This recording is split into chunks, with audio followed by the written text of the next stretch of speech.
Kama utaki kuhojiwa, katafute kabibi ushago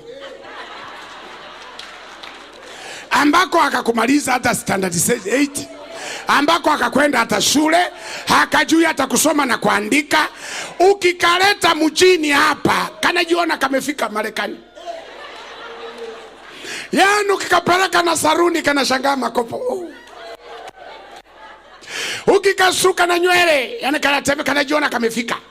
Ukirudi saa 6 usiku, umerudi. Ukirudi karibu na alfajiri, pole jamani, nasikia mjini kuna kwa na foreign. Foreign.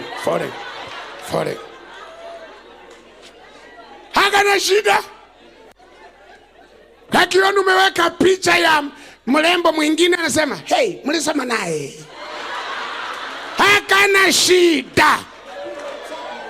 Kenyewe kanaangalia unga upo, mboga ipo, mafuta yapo, sukari ipo. Hayo mengine utajua mwenyewe. Utakuwa na advantage. Lakini unaoa bibi wa university, alafu naanza kusema haka kama mwanamke kana kiburi, kana nifatafata. Sio kana kufatafata, ulikatafuta kenye akili. Katahoji salari yako imetoka lini na imefanya nini, na kata compare na vitu ulivyosema kamefanya. Ataenda mpaka benki kuprint statement, aone pesa iliyotoka kama inafanana na matumizi. Hafu nakuja, pasta niombe. Nikuombe kitu gani? Yani kabibi niko kaoa. Yani kanalipa stress za nini? Kana nifata sana. Mimi nilikuwepo wakati unachagua Kasongo. Tusisumbuane. Umeamua kumiliki hama, uwe rafiki na vituo vya mafuta, kwa sababu lazima itakunywa mafuta tu. Sio fahari ya kuliendesha barabarani hama, lakini garamia na mafuta. Pastor Michelle alikuwa na kagari kake kale kazuri, ingawa kamekaa kama kiberiti, lakini kalikuwa hakamsumbui mafuta. Akiweka 40,000 anasahau, kachukua ye mwenyewe kubwa, halitumii mafuta, linakunywa mafuta. Sasa hawezi kulilaumu gari, yeye ndiye amelichokoza. Amen.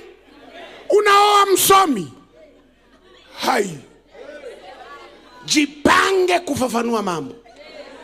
Mwage kila unako kwenda. Hatukiwa barabarani, piga picha, mtumie WhatsApp. Hatukiwa kwenye vikao, piga picha, mtaarifu. Hatukiwa wapi, ukiona watu wananyanyua simu hapa wanapiga, sio kwamba hawana nidhamu, wanakusanya ushahidi. Maana kuna kamama kana muulizo, ulikuwa wapi? Semina ya nani? Ya Mogogo. Nionyeshe picha. Sikupiga.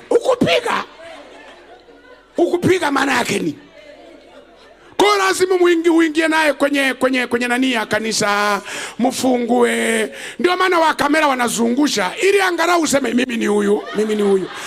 Ulioa msomi, lazima wewe utoe maelezo. Usiseme mke wangu hajaokoka. Ameokoka kuliko Paulo. Yani ameokoka kabisa na roho kajazwa. Lakini kinachomsumbua akili nyingi, lazima hoji. Ndio maana ukileta kilo ya nyama ana ngapi? Anasema, umesema kilo? Umenunua wapi? Maana kama nyepesi. Unasema wewe pokea pika. No, ajua anapika robo kilo au nusu au robo 3. Ajue. Amen. Umemleta TV kimekaa kama kiligongwa na gari, alafu unasema hii nimenunua 50,000. Akosa duka gani? Unaweza kunipa list? Una hakiki unanirudishia hela? Nijue. tunamiliki TV ya aina gani? Ya shilingi ngapi? Ndio wamama mlio kwenda shule, mmesoma, mna certificate na diploma na degree na masters, punga mikono namna hii tuone. Hao sasa, hao ndio shida. Hao ndio lazima ujue kujieleza mzee. Lazima uwe na masikio na mdomo. Useme usinisumbue. Hapana, hakusumbui. Anataka full information, taarifa kamili. Ndio maana mama wa namna hii usimfanyie surprise kila siku. Wanatafasiri kama dharau. Yaani leo unaleta hiki cha kwetu, weka. Mbona kuna ni maana ni surprise. Okay. Kingine nini? Surprise. Hivi vitu unanunua ukiwa umekaa na nani? Na